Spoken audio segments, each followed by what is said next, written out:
right? Getting involved, becoming drug dealers, getting in messed up, getting into stuff. And so your naturally conservative nature, I believe, would serve you well in your economics, but you have to translate the two and not let yourself be hypnotized or tricked into taking risks that you shouldn't take. Because what happens is that to some extent, capitalism really is the devil.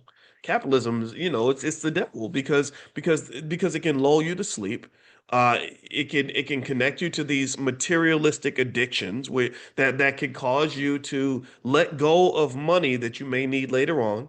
My grandmother had a saying that she shared with me. You probably heard this, that you save your money so your money can save you. So if you have money, then you have power. When you let money go, you're giving your power away. And the problem is that you may run into a situation where you may need your power in order to keep yourself safe. So these are not just financial ideas. These are related to just wellness, mental health. Your mental health is better when you're financially secure. Every study shows this. Years ago, when I was at Syracuse, I wrote a book called Financial Lovemaking. And when I wrote that book, Financial Lovemaking, I became really educated about women and how important financial security was to women. Every study out there pretty much says this is bad news for the fellas. You got to fix this. That when you ain't got no money and you can't provide financial security for the woman and the children, she is just not going to be as attracted to you. I hate saying it like this, but it's just true. She's just not. She's like, no, I don't want to be in a situation where we're scrapping for nickels. And I know everybody thinks it's supposed to be all about love. Like if I love you, I'm supposed to just die for you and go through hell with you. And I don't think that's realistic. I don't expect my wife to want to be with a man that can't provide financial security, competence, and stability on a regular basis.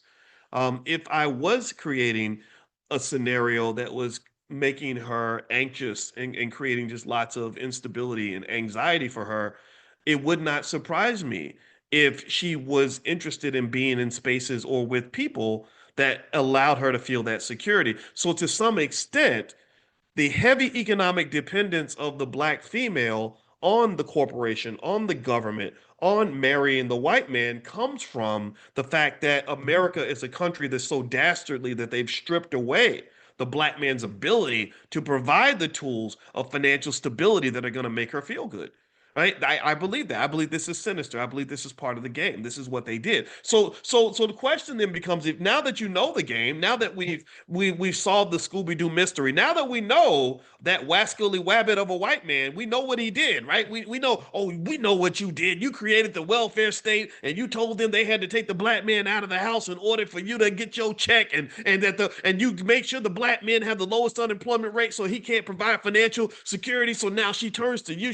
Now Joe Biden becomes her husband, and between Joe Biden and white Jesus and the corporation, that becomes not just her source of security, but the place she respects more than she respects you. There's a whole conversation to be had about that, and I agree with all of that. I'm sorry, I've seen it. I've been like, yeah, she don't respect you because you can't, because she's looking toward the space of security. That's all like this collective craziness that racism has done to us. At that point, my question then becomes very simple. It becomes like, okay, now that you've unraveled the game, now that you understand it, what are you going to do about it? Okay, you figured it out. It's like the villain in the movie, how they do the slow clap. Congratulations, doctor. You figured it all out, right? And he's holding the knife and he's got you swinging above like a pool full of alligators, and he does the slow clap and he tells you the whole plan, right? Right. So now you know the whole plan. You know exactly what they were doing to you. You figured it out. You unraveled it. So now that we know what the plan was, I don't want us to just sit around and repeat the plan.